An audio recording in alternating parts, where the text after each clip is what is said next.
power on.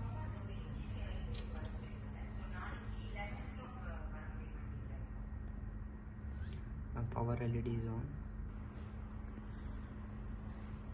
and now we will measure output voltage.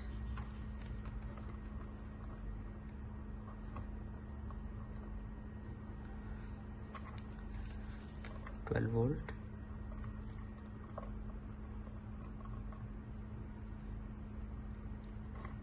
And now we check second one.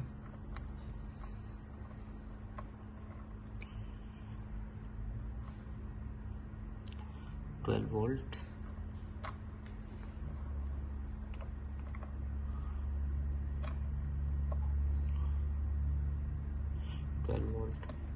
All voltages are developed here, and once we power off